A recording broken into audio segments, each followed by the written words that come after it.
Siddhi Kami Sakali Ashanta Bhukti Mukti Siddhi Kami Sakali Ashanta Krishna Bhakta Nishkama Ataeva Shanta Bhukti Mukti Siddhi Kami Sakali Ashanta Krishna Bhakta Nishkama Ataeva Shanta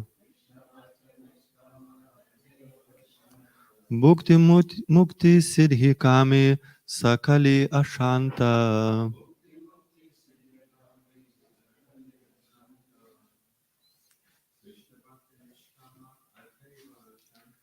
Krishna Bhakta Nishkama Ataeva Shanta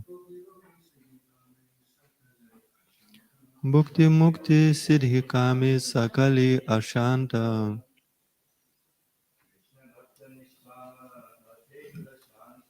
Krishna Bhakta Nishkama Ataeva Shanta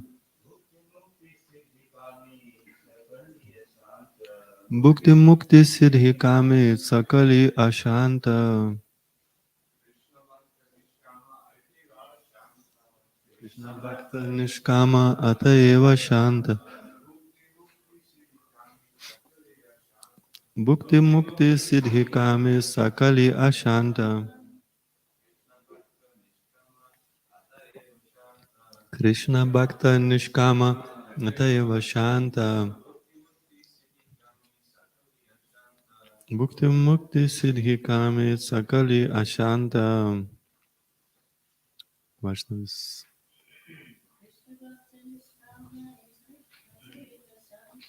Krishna Bhakta Nishkama Ataeva Shanta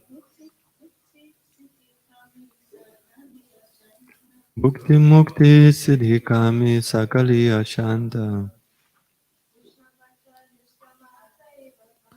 Krishna Bhakta Nishkama Ataeva Shanta Bhukti Mukti Siddhi Kami Sakali Ashanta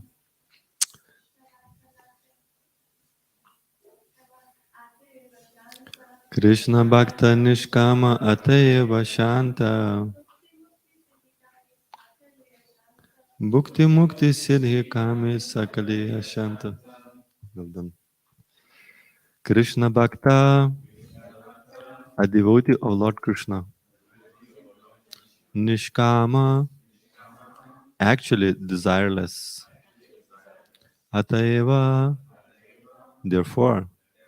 Shanta, peaceful. Bhukti, of material enjoyment. Mukti, of liberation from material activities. Siddhi, of perfection in yogic performance. Kami, those who are desirous. Sakali, all of them. Ashanta, not peaceful. Translation and purport by His Divine Grace A.C. Bhaktivedanta Swami Prabhupada ki Jai.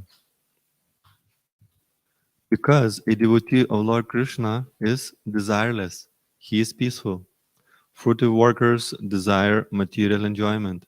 Jnanis desire liberation, and yogis desire material opulence. Therefore, they are all lusty and cannot be peaceful. Purport. The devotee of Lord Krishna has no desire other than serving Krishna. Even so-called liberated people are full of desires. Fruitive actors desire better living accommodations, and Gyanis want to be one with the Supreme. Yogis desire material opulence, yogic perfections, and magic. All of these non-devotees are lusty, kami, because they desire something they cannot have peace. The peace formula is given by Krishna in the Bhagavad Gita 5.29. Bhoktaram yagya tapasam sarvaloka maheshwaram suridam sarvabhutanam yatvamam shantin richati. One who simply understands that throughout the entire universe, Krishna is the supreme enjoyer and beneficiary of all kinds of sacrifices, penances, and austerities, which should be performed only to attain his devotional service. That Krishna is the supreme being and thus the proprietor of all the material worlds, and that Krishna is the only friend who can actually do good to all living entities. Suhridam Sarva Bhutanam.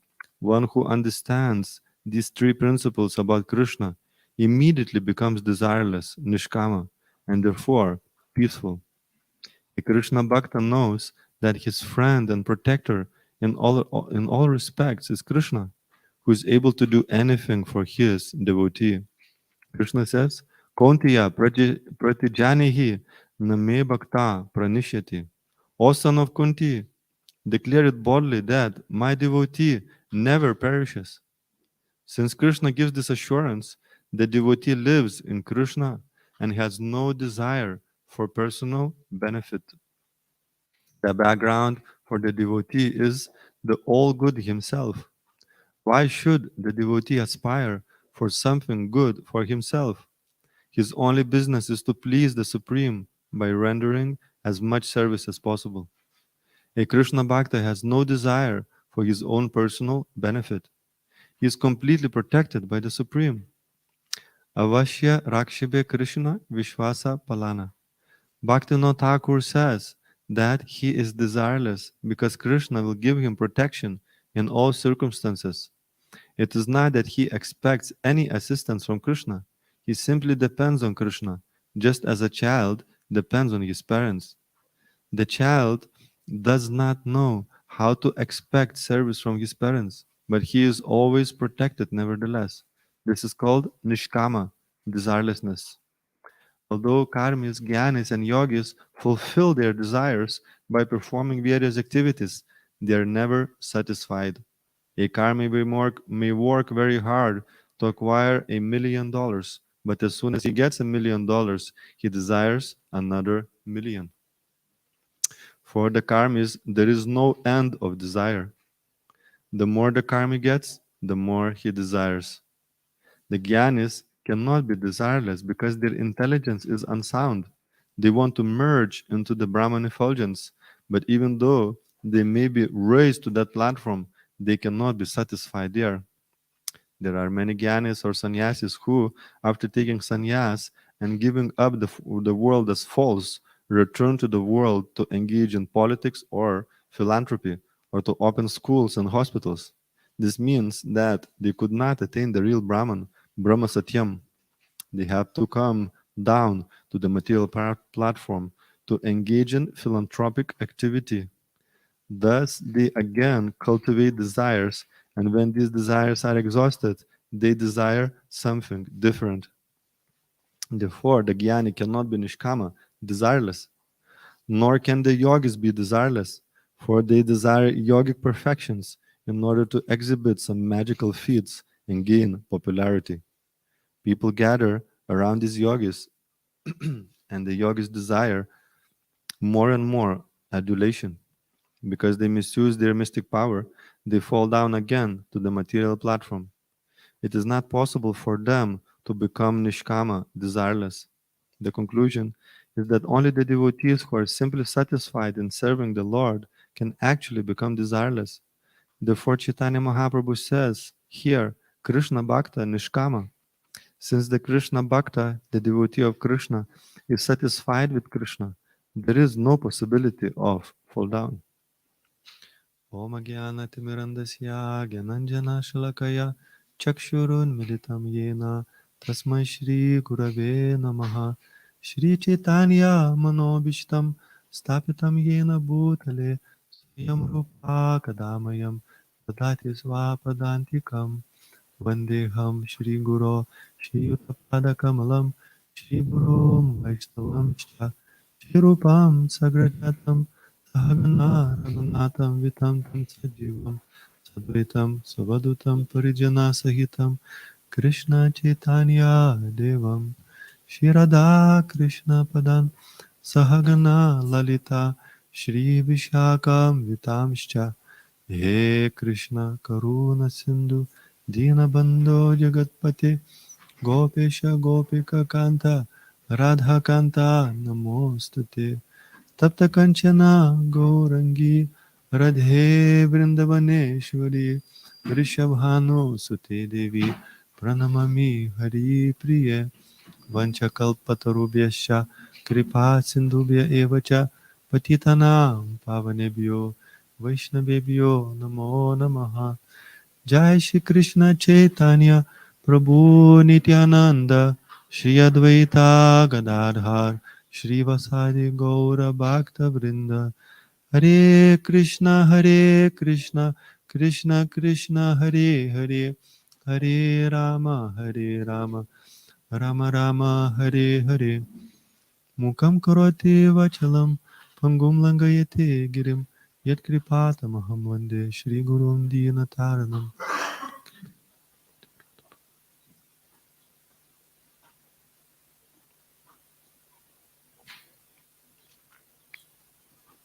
So the translation again. Because a devotee of Lord Krishna is desireless, he is peaceful. Fruitive workers desire material enjoyment. Gyan desire liberation, and yogis desire material opulence. Therefore, they are all lusty and cannot be peaceful.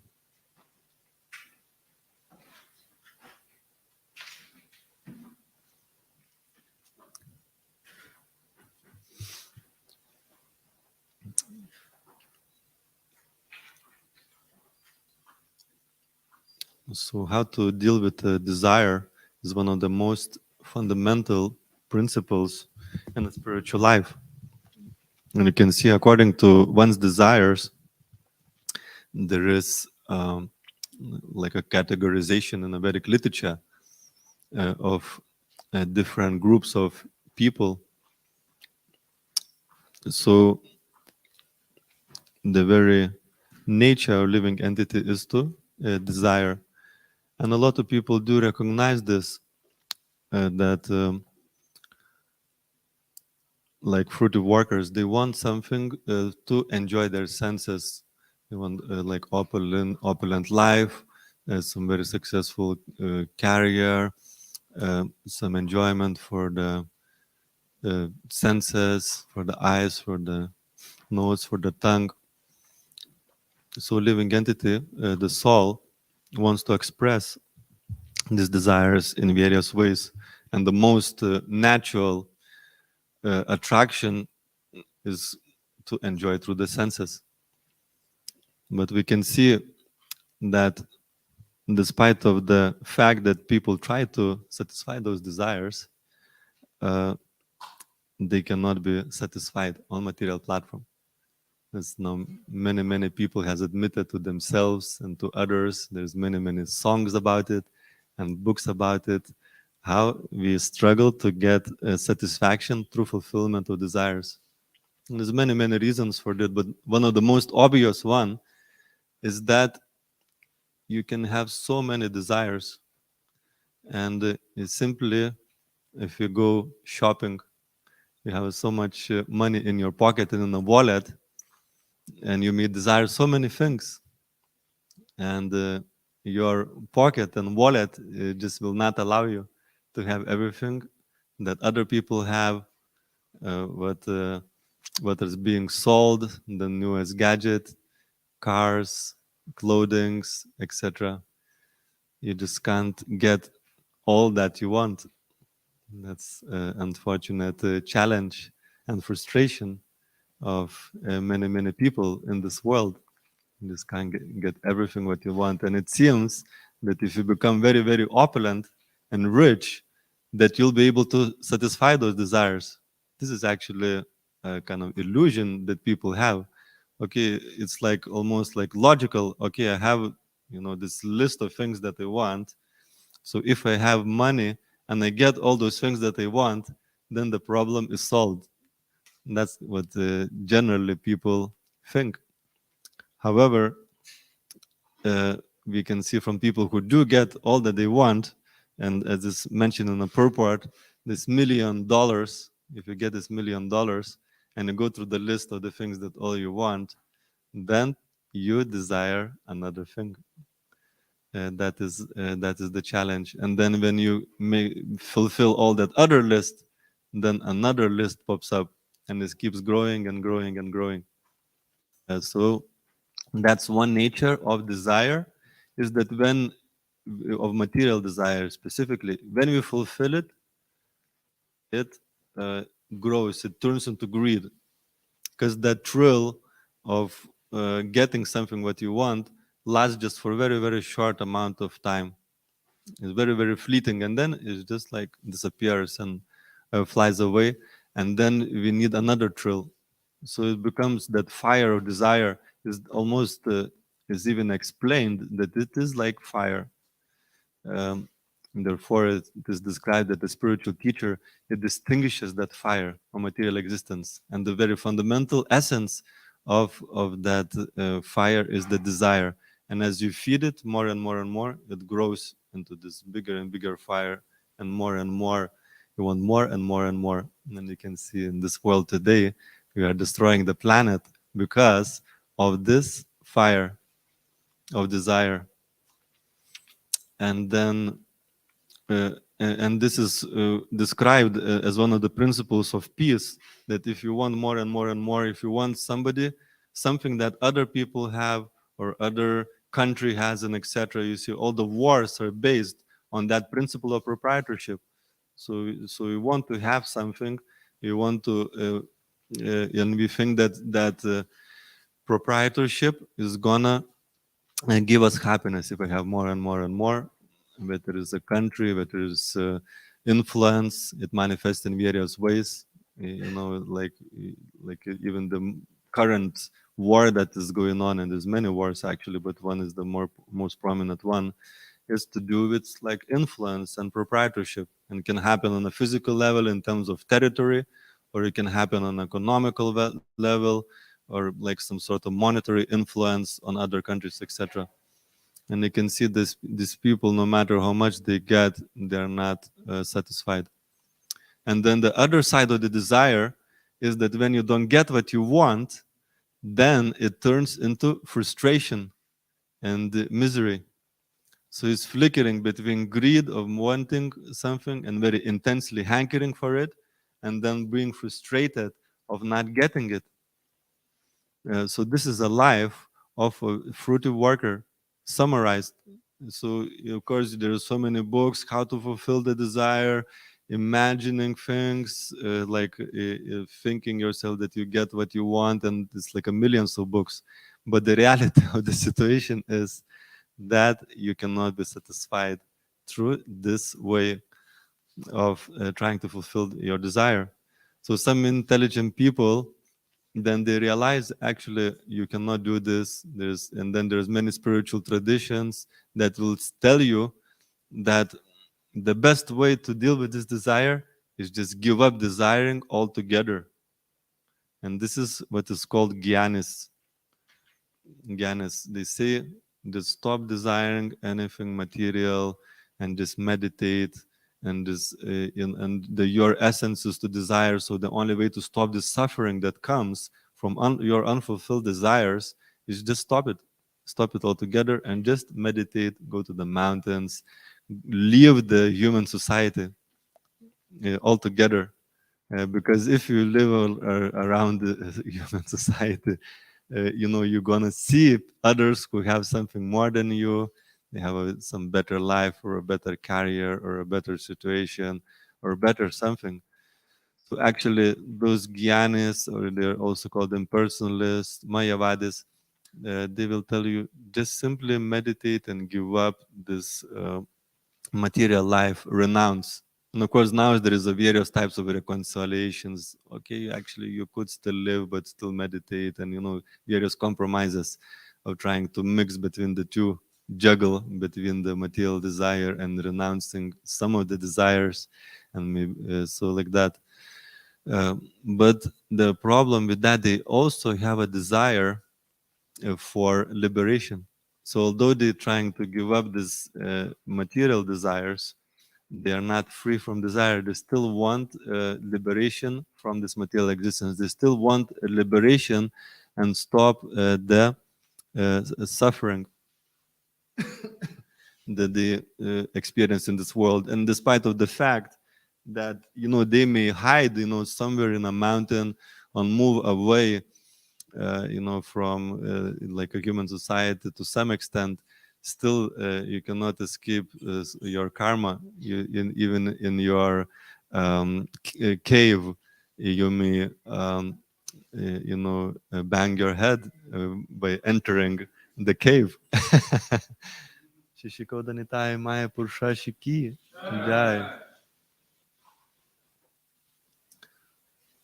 And it's described that this kind of activity to get liberation from material existence and kind of merge into existence of the effulgence of Krishna, it may take many, many births to completely stop the desire for anything material. That's why it's considered like such a heavy task, and that take many, many births to just stop the desire. And it's very, very, very, very dry, and it's very, very, very boring actually. And you may sit down to meditate, and there's so many, for those who tried and to stop the mind's process of thinking and desiring.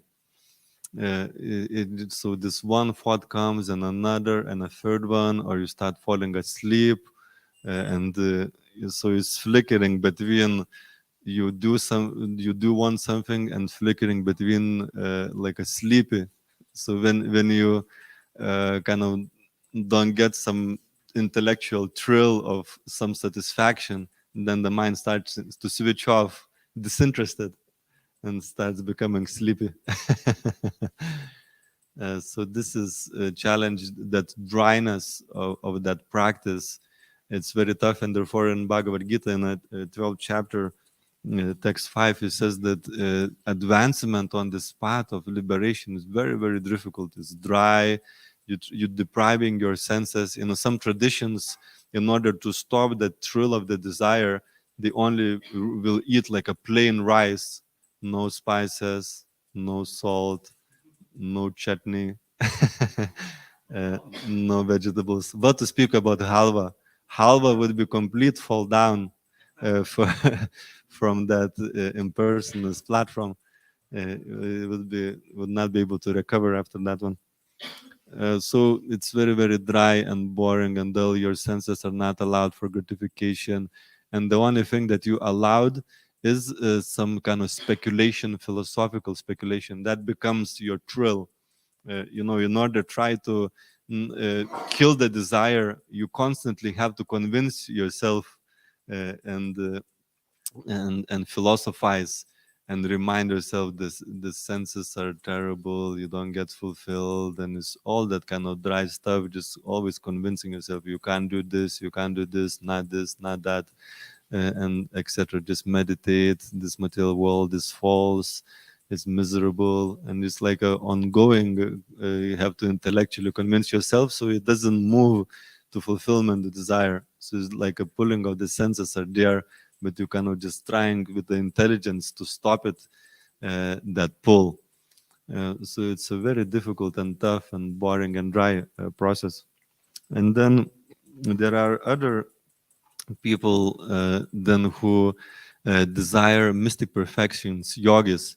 In modern day, what is understood as yoga is just is one small step in the whole yoga ladder, Ashtanga yoga system, um, up to samadhi.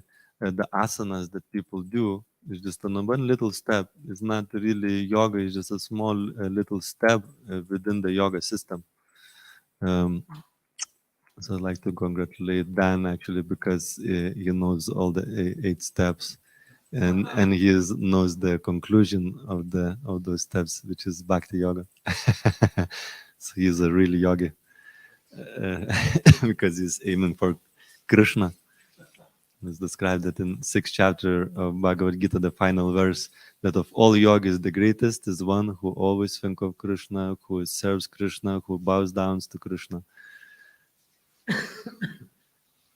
So the yogis, or in this kind of, in the true sense of yogi, I'm not speaking about the bhakti yogis, but those two yogis who practice yoga to fulfill their desire for mystic perfection.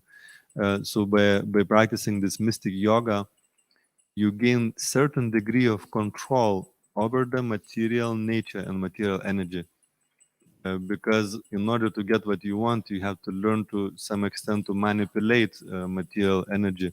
So the karmas, through their good karma, they're not really manipulating, but they get the facility that their desires get fulfilled through the material nature. If you have a good karma, and if you don't have a good karma, then your desire will be frustrated. But for the mystic yogis, they try to gain certain control over the material nature, and that we describe the demigods. They got a certain powers to be able to have a uh, influence over the material nature. So mystic yogis, they are trying to do that as well.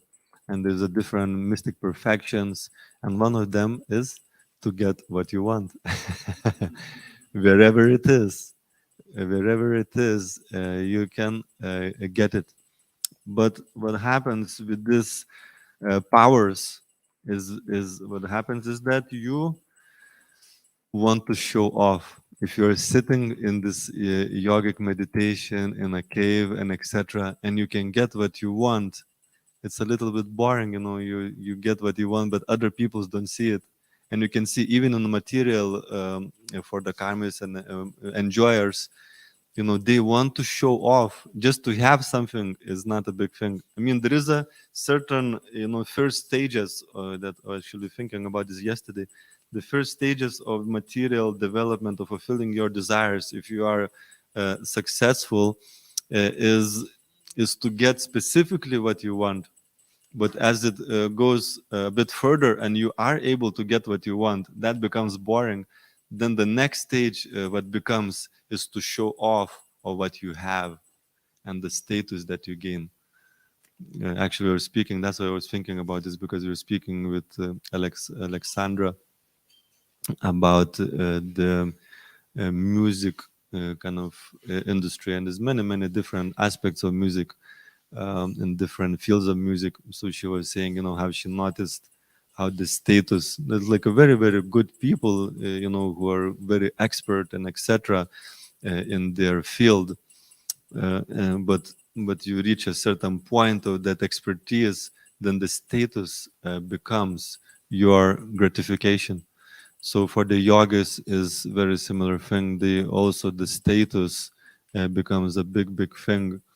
And that is, this, is called in Sanskrit kama, the material desire, and also is translated into lust, which, sometimes have a sexual connotation, but actually in this pure sense, it means this very intense material desire for gratification, for enjoyment. And yet status is a big, big thing for the people who have attained to a certain degree of what they want. So I am better than others, and you can see they're miserable because of that. Because there is somebody will not know your status.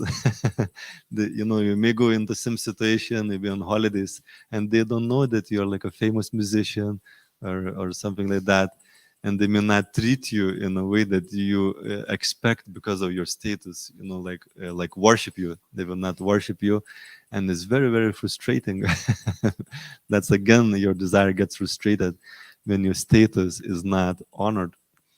So you can see all those ways it leads you to what is called ashanta. Shanta means peaceful, and ashanta means completely opposite. That means unpeaceful or miserable or disturbed and etc. So it is very powerful analysis of all those desires, and despite of the fact there is a millions of books to fulfill your desire within in the field of material life, or in this field of liberation, or material on the sphere of yoga, we can analyze from the fact whether this fulfillment and those tools and the ways that is being given to fulfill those desires in those various ways, whether it's actually leading you to that being peaceful, or actually is just giving a temporary solution, and ultimately you becoming again unpeaceful and disturbed. So you of course offer all respect to people as people that they are trying to fulfill this way, but the reality of the fact is that they're not fulfilling their aspiration. And therefore, it is described that only devotee can become peaceful. And of course, it sounds a little bit sectarian and extreme, because if you go to the karmis, gyanis, and yogis, they will say, "No, no, no, come to us, and all your desires will be fulfilled." And they will pull you into that direction. But you have to use our intelligence and judge by the philosophy by its result. Very, very simple, practical way of judging the effectiveness of the dealing with the desire. Is whether people in the end, in the long term, not today, but in the long term, whether they are truly becoming peaceful and satisfied. So it's a very powerful way to measure, and simple and powerful way to measure is by judge philosophy by its result. Uh, so devotees can be peaceful because they are desireless. But how they deal with desires and what it means to be desireless is very, very interesting. Desireless, it doesn't mean to stop desire altogether, as the Gyanis do. It's described in the Vedic literature, in the Krishna conscious literature, that desire is very essence of the living entity, shouldn't be given up. It's just our nature to desire. But what we do with the desire is to change the quality of it. And instead of desiring nothing, or instead of desire material thing, which is also will not satisfy, instead of desiring status, trying to be better than others or gain certain control of material nature in some way or another, which will also will not give us satisfaction. We actually desire spiritual thing. We spiritualize our desires. We have a desires for love. We have a desires for proprietorship. We have some desires for friendship. Uh, but we connect those desires with Krishna. Uh, so we make Krishna as our supreme friend, because Krishna is doesn't have a personal motivation, and we make devotees as our friends, or in this true sense, because you cannot give up relationships in this world, but understanding who is your true friend is a person who doesn't want to exploit you, he doesn't want to squeeze out of you, but he wants to benefit you, is and who knows that the best benefit is actually a spiritual benefit. So often people say that they become attracted to devotees because when they meet them, they realize they don't want anything material from me. They want to benefit me in so many ways, in a spiritual way. Um, so that's one thing. Another thing is about the proprietorship, because you want more and more and more. But if you realize that this is actually Krishna's, everything is Krishna's energy ultimately.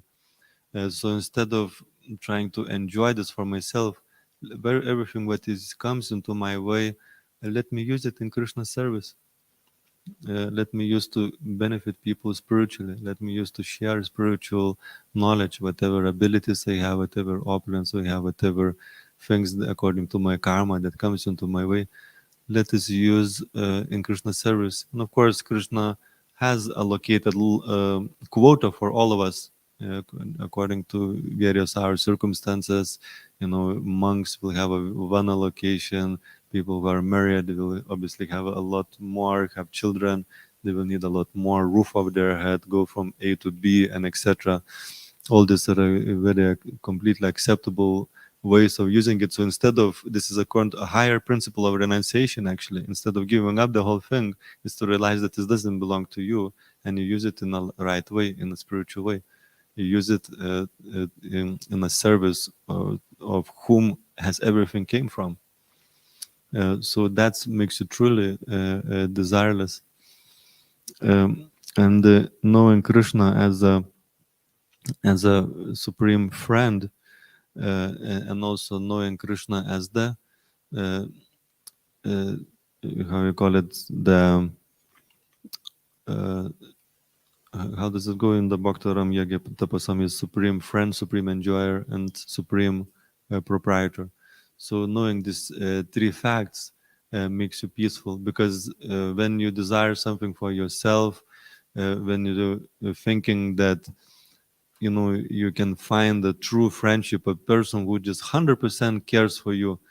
The problem with that is that as we read with the desires, the material enjoyers, they want so much for themselves, the gyanis and yogis, they want so much for themselves. It's very difficult to fit you into that spectrum of the desires. I mean, to some extent will be there, but the number one will be oneself. And of course, even as a devotees, we may have that in the more beginning stages, but as we transition into pure devotion, eventually the only thing that we want is to please Krishna. And then that supreme peace enters our heart, because we don't want anything for ourselves, and all our desires eventually becomes fully connected to Krishna. Everything what we want is just to see Krishna happy, and when Krishna is happy, then we are fully satisfied. So are there any questions or comments on these points? Yes, Prabhu. I'm reading the word behind you, and a couple of things when it says, I'm reading. Is that okay? Sorry about the microphone. Okay, should be fine. Hare Krishna. I'm reading the board behind you. And I like to understand some of the words there which I do not know clearly. It says Janani's. I can't pronounce that. You can tell me how to pronounce that. Janani's desire liberation. Gyanis. Hmm? Gyanis. Gyani. That's what, right. Gyani desire liberation, and yogi desire material opulence. Now, can you expand the yogis, who are yogis and who are called yogis, and gyanis? Because I get mixed up, because I know yogi myself, what is yogi means, but I don't think I know it rightly. Thank you. Thank you. So Gyanis are people who want to stop their desire and to merge into impersonal existence of the Supreme.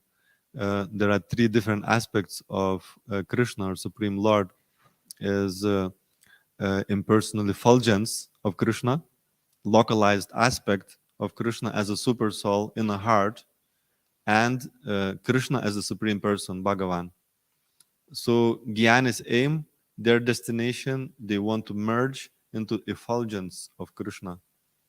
So there are so many traditions that focus on that, which I won't mention the name, but in terms of uh, achieving nirvana, stopping one's existence, coming to nothingness, meditating on the light, meditating on effulgence, merging into effulgence. All these are Gyani traditions that are focusing on that effulgence. They want to stop the misery of material existence, unfulfillment of your desire, by either making everything void or making everything one, either making everything zero, that everything is zero and has no meaning, no nothing, nothingness, and is focusing completely on nothingness, or they focus that everything is completely one, in terms of this is just homogeneous energy that I just want to eventually merge into. So these are Gyanis who focus on that, or impersonalists or Mayavadis. This is their destination. And the yogis, they meditate on the expansion of the Supreme in the heart, in Param Atma. So there's a Atma and Param Atma, soul and the Supreme Soul. Their focus is that expansion. They say, that God is not outside of you, the God is inside of you. And they will meditate through the yoga, Ashtanga yoga system, which starts from yama and niyama, certain do's and don'ts and regulations, which most of yogis of modern day don't even look at, or they call it a different name to make it easier. Because, so, for example, brahmacharya means celibacy, but they will call it something like, non-proprietorship, or like being regulated in your desires. But this actually means celibacy. So, or just living and using this energy for procreating children. So the yogis, and first is the yamas and niyamas, then asana, practicing some asanas, and then pranayama, the breathing exercises. So most of modern yogis just doesn't go beyond any of these first steps. But then the next step is pratyahara, is withdrawing your senses from sensual objects. Most of the yogis, after they're doing their asanas, they put their senses back into the you know back into the objects of the senses. But pratyahara means withdrawing your senses. Then the next is dharana, is the beginning of meditation. When you start focusing on the things, as you withdraw your senses, then the next step is to meditate on a heart, as on a paramatma. And then the dhyana, when the meditation becomes very powerful and strong, very, very focused, that is dhyana. And samadhi, when you become fully, completely materially, your meditation doesn't have any more material objects or sensual objects, and you're fully meditating on paramatma. And it is supposed to be personal meditation. A lot of nowadays paramatma vadis or yogis, they meditate on nothingness as well. By the influence of the gyanis, they decided that the meditational object is nothingness, or just allow your thoughts pass by, and etc. But actually it's supposed to be meditation on Krishna or Vishnu. It's supposed to be a personal meditation in its original sense. That was what it means to be yogi, is to meditate on a personal aspect. And it's obviously so much easier to meditate on a form than on something formless. To conceive and meditate on something nothingness and formless and etc., that is described in Bhagavad Gita, is very, very difficult, and therefore it may take many, many births until you stop with that thing. And then personalists or bhakti yogis, they are focusing on the supreme person, not in a impersonal aspect or the expansion of Krishna in the heart as Vishnu or Paramatma, but they meditate on Krishna as the supreme person. So I hope that answers your question to some extent.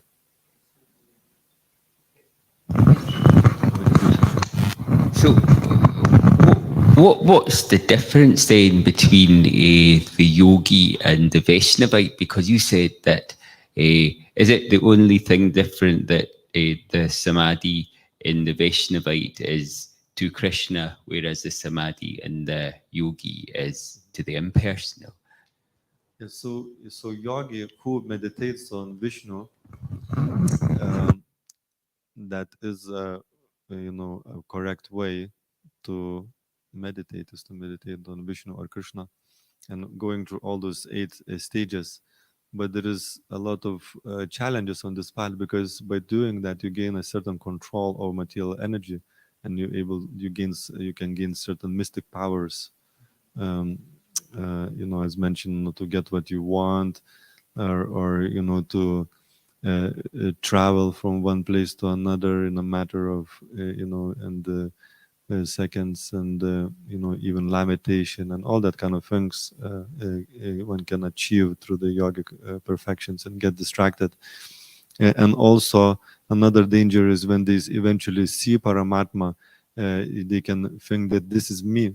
They identify, instead of thinking this is a separate entity, Krishna, the supreme person, and they may start to think this is me.